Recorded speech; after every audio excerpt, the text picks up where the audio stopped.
The date is 1994 and 2 years after the breakup of the Soviet Union. The repercussions of the sudden fall of the Iron Curtain are still rippling across Eastern Europe. In the former nation of Yugoslavia, civil war has broken out, and now several factions vie for power, each seeking to carve out an independent nation for themselves. With the UN's backing, NATO has rushed to contain the fighting and aid the streams of refugees fleeing the violence. With all sides in the conflict targeting civilians, the UN approved the creation of a no-fly zone over former Yugoslavia. Unfortunately, the UN stopped short of allowing NATO to enforce the no-fly zone with military force, and for 6 months NATO E-3 Sentry aircraft flew along the perimeter of crumbling Yugoslavia and making note of numerous violations of the no-fly zone. With over 500 violations, NATO at last managed to win a vote by the UN Security Council to use military force to enforce the no-fly zone. Flying from Hungary and skirting the former Yugoslavian border, a NATO E-3 Sentry uses its powerful airborne radar to penetrate deep into the no-fly zone and search for targets. All sides in the conflict have been warned that military force has now been authorized, but it's unknown if any of the combatants believe NATO will have the nerve to actually use force. At the same time that the E-3 Sentry is conducting its routine patrol, 2 American F-16s enter the no-fly zone en route to provide air support for UN forces on the ground. Their radars make contact with 6 unidentified bogies, and after the E-3 Sentry repositions itself so the mountainous terrain doesn't block its radar, it's able to confirm the contacts as 6 Bosnian Serb fighter bombers with 2 additional attack aircraft in tow. The F-16s immediately issue a land or exit order to the aircraft, warning the pilots to abide by the rules of the no-fly zone and immediately land their aircraft or exit the no-fly zone. The Serb jets ignore the warning and continue to their target as the E-3 Sentry vectors in an additional flight of F-16s on their location.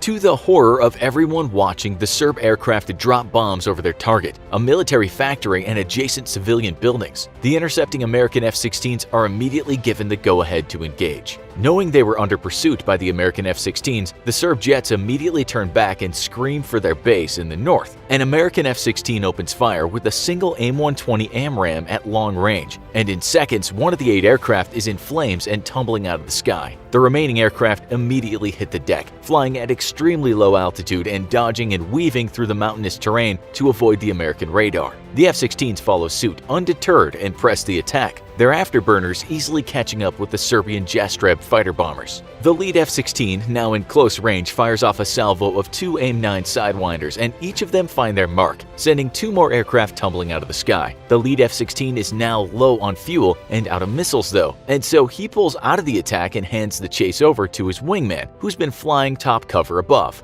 The second F-16 screams down out of the sky and joins the chase, letting loose with his own Sidewinder. The missile detonates a few meters behind the aircraft and shreds the tail section of the Serbian Jastreb, forcing the pilot to try and limp back home before eventually being forced to ditch. Both F-16s are now low on fuel though and are forced to break off the engagement. Unfortunately for the Serbian aircraft, the second flight of American F-16s has now arrived on scene. The second flight is also low on fuel but gives chase, and one of the Fighting Falcons manages to drop in behind a Serbian Jastreb and put a Sidewinder straight up its tailpipe. The F-16s are forced to break off the attack, leaving the survivors to limp back home, though they will eventually lose 5 total aircraft to the attack and being chased to low fuel by the American F-16s. The previous scenario was the only combat engagement between NATO aircraft and hostile aircraft operating in the no-fly zone established over the former Yugoslavia during the war that shook the nation back in the early 90s. Historically, no-fly zones were zones of control where a nation's aircraft enforced their sovereignty over said airspace, and thus they've been in effect since the First World War. However, no-fly zones as we know them today are a relatively new development and meant to be used as a peacekeeping tool or to limit civilian casualties in the case of war. Air power allows combatants to bring an incredible destructive power against their enemies, and in many cases against civilians, which are either deliberately targeted or accidentally caught in the crossfire. In order to limit the scope of destruction from a conflict,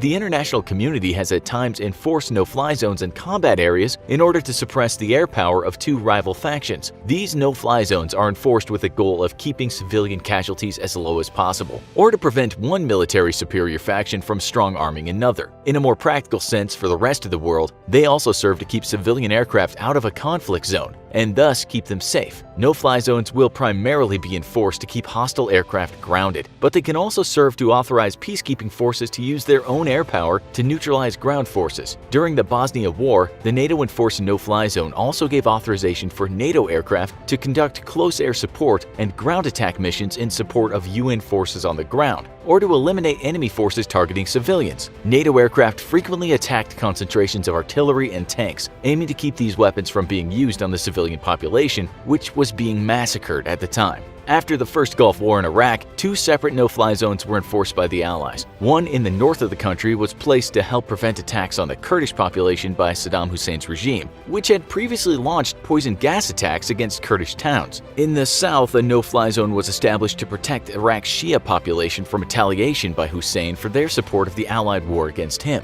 In response to the Libyan civil war, a no-fly zone was established in 2011 over the nation with the aim of stopping the helicopter barrel bomb attacks being carried out against the civilian population. These barrel bombs were devastating and killed dozens while injuring many more. But how exactly are no-fly zones enforced? One of the key lessons of the Iraqi no-fly zone is that in order to enforce the no-fly zone, one must have a credible military deterrent that can respond to airspace intrusions. Without Turkey's support for the northern no-fly zone, the Allied countries found it difficult to enforce the no-fly zone, as there were simply no airfields local enough to house military assets that could maintain routine patrols. Thus, the effectiveness of the no-fly zone was questionable, and violations by Iraqi aircraft were frequent. In the south, though, aircraft from Saudi Arabia and U.S. aircraft carriers could easily enforce the no-fly zone. In order to enforce a no-fly zone, the enforcers require the ability to track and then respond to any unauthorized incursions. This means that the enforcers require the use of powerful radar, capable of covering vast swaths of territory at a time. Though ground-based radar can be used for the task, ground-based radar can easily be avoided by extremely low-flying aircraft. Thus, airborne early warning aircraft such as the American E-3 Century are typically used for the task. These aircraft carry powerful onboard radar that can scan hundreds of square miles of airspace at a time,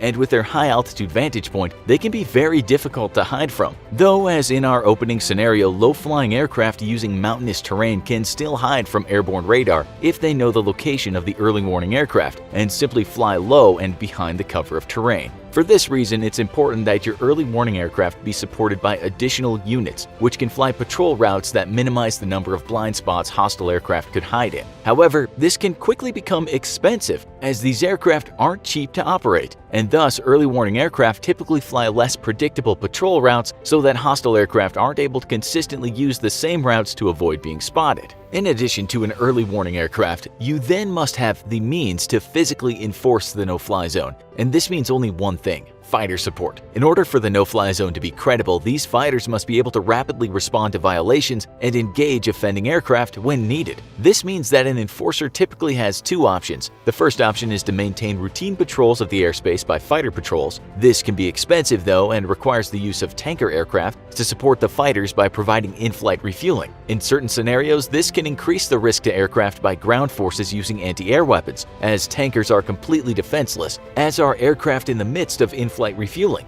For this reason, tankers typically operate from the periphery of a no-fly zone, meeting their assigned fighters for a gas-up and then returning home. This, however, can also very quickly become very expensive, and unless you have a large pool of available aircraft and pilots, can quickly fatigue both men and equipment. Each hour a fighter aircraft spends in the sky typically means 3 or more hours of routine maintenance to keep the aircraft operational, and with constant patrols, the costs quickly become astronomical. For this reason, the second and preferred option is to house responding aircraft on airfields, either bordering the no-fly zone or within the no-fly zone itself. This way, once a violation is spotted, an aircraft on alert can quickly take to the air, rather than keeping aircraft constantly in flight and on patrol. This can come with its own risks though, and an enforcer operating from an airfield must constantly work to secure the airbase's ground footprint. This is an area of territory around the airbase from where the aircraft taking off or landing are vulnerable to ground-based anti-aircraft weapons. Typically, this footprint extends a few miles around the airbase, airspace and an additional few miles along the axis of the runway. To secure this area, militaries use routine ground patrols or infantry